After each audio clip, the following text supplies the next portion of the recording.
Welcome to the SIR channel, where sound and audio are demystified. These huge units, holding 20 tubes, 14 transformers, and weighing 30 kilograms, were found in top studios, and many still use their old Fairchilds today.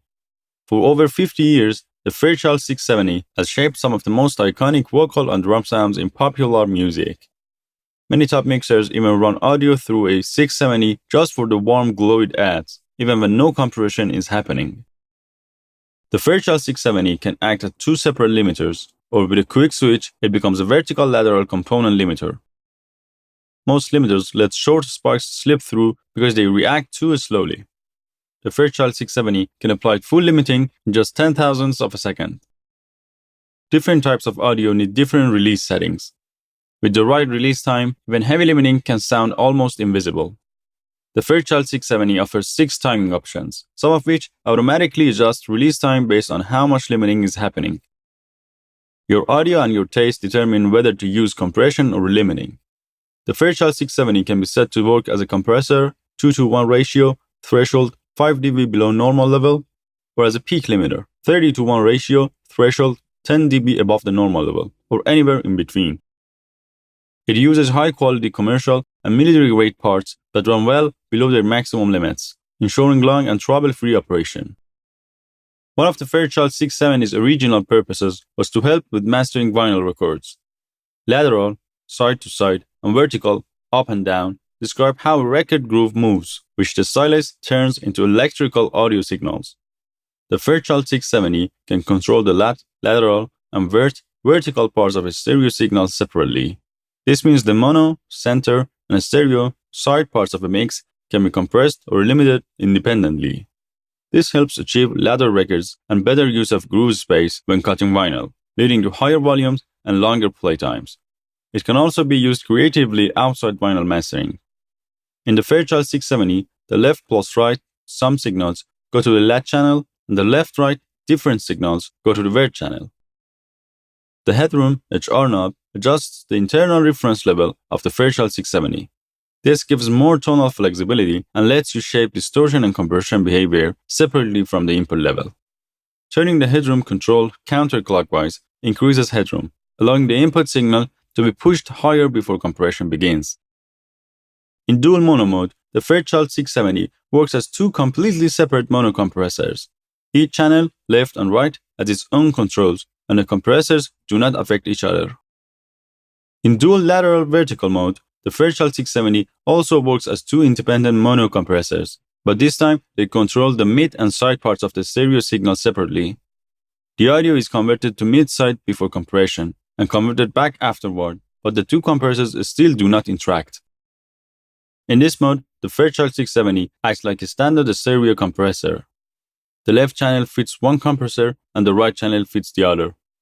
The sidechains are leaked to both channels, compressed equally, preventing the stereo image from shifting if a loud moment occurs on only one side. Any loud peak above the threshold on either channel triggers the same amount of compression on both channels. This matches the response of peaks that happen in both channels at once. The attack and release times are shared based on the average of the two channels' settings.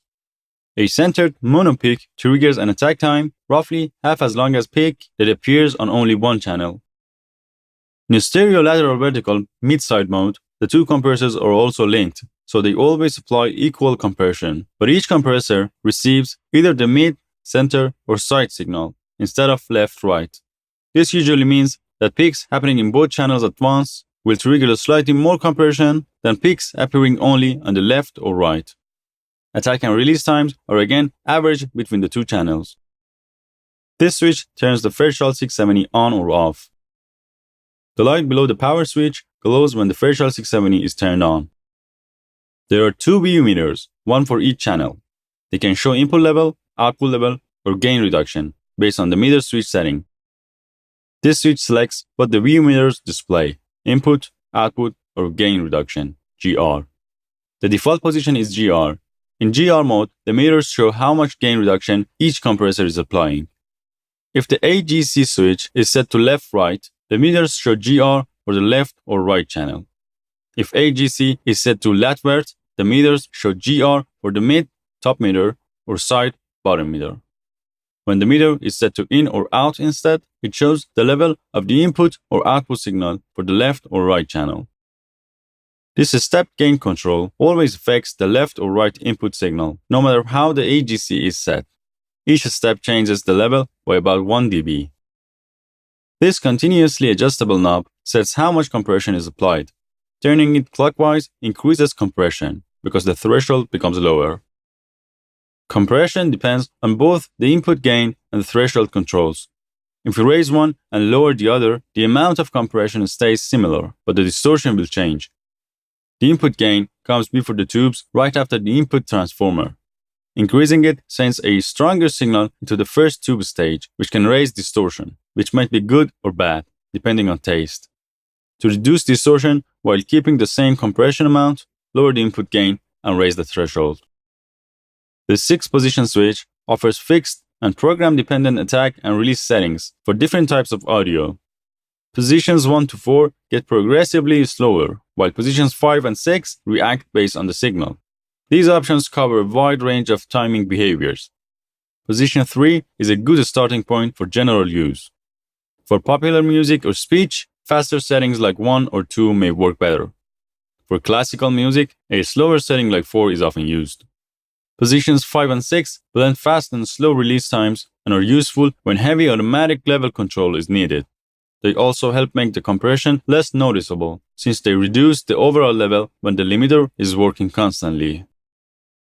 This switch chooses whether the two channels receive left-right signals or mid-side lateral-vertical signals. If left-right is selected and sidechain link is off, the compressor works in dual mono. If sidechain link is on, it becomes a stereo left-right. If lat-vert mid-side is selected and sidechain link is off, the compressor works in dual mid-side mode.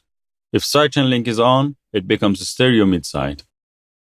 When sidechain link is set to link, both channels apply the same amount of compression. This doesn't mean both channels react equally. Other control settings influence that. Linking simply ensures both channels compress by the same amount at the same moment, preventing shifts in the stereo image. You can still set input gain and threshold differently for each channel to make the compressor react more to sounds on one side. Output gain can also be adjusted separately to fix any stereo balance shifts. This switch links the controls of both channels. When changed from unlink to link, the left channel settings are copied to the right channel, and any differences between them are overridden. The Fairchild hardware can handle signals up to about 27 decibels before clipping occurs.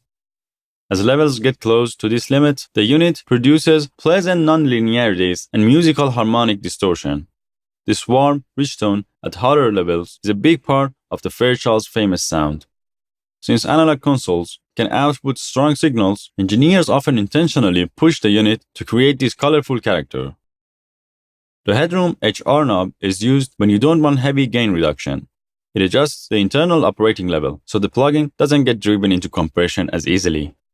Headroom can be set to 4, 8, 12, 16, 20, 24, or 28 dB. The default is 16 dB, with the screws dot pointing straight up. Lower dB values mean more headroom. Higher dB settings, turning clockwise, make the plugin compress sooner and add more harmonic color. Lower settings, turning counterclockwise, reduce compression and keep the tone cleaner. The balance BAL control adjusts the bias current balance. It always affects one channel of the compressor, no matter what the meter switch is set to. Perfect calibration happens when the screw slot points straight up, the default. At the default position, the thud caused by attack is minimized. Turning the control counterclockwise creates a thud of one polarity, and turning it clockwise produces a thud in the opposite polarity. Each channel has a sidechain filter, left lat and right vert, that sets the cutoff of a local filter and the sidechain control signal. The slope is 12 dB per octave, with range from 20 Hz to 500 Hz, plus an offsetting. The default is off. Filtering low frequencies out of the sidechain helps prevent excessive compression or pumping on bass-heavy material without removing any bass from the actual audio. The DC threshold knob affects the compression ratio and the knee shape. Turning it clockwise lowers the ratio, widens the knee, and lowers the threshold. Technically, this control mainly changes the knee width because, regardless of the setting, the ratio eventually reaches true limiting. But when the knee becomes wide, it behaves like a lower ratio for normal amounts of compression, under about 25 dB. To reset the plug into factory calibration, match the white cal mark to the black dot on the screw. To match the settings used at Ocean Way recordings, the unit the plugin was modeled after, align the white OWR mark with the black dot on the screw. These knobs add clean, transparent gain to the output signal. They range from minus 20 dB to plus 20 dB. The default setting is 0 dB. The mix knob blends the processed signal with the original dry signal. This allows easy parallel compression without extra routing in the DAW. At 0%, you hear only the dry signal. At 100% default, you hear only the processed signal. At 50%, you get an even blend of both. The control smoothly adjusts between these values across the full range. Thank you for watching till the end. To better understand each video, make sure to watch the previous ones. Some may serve as prerequisites for the next.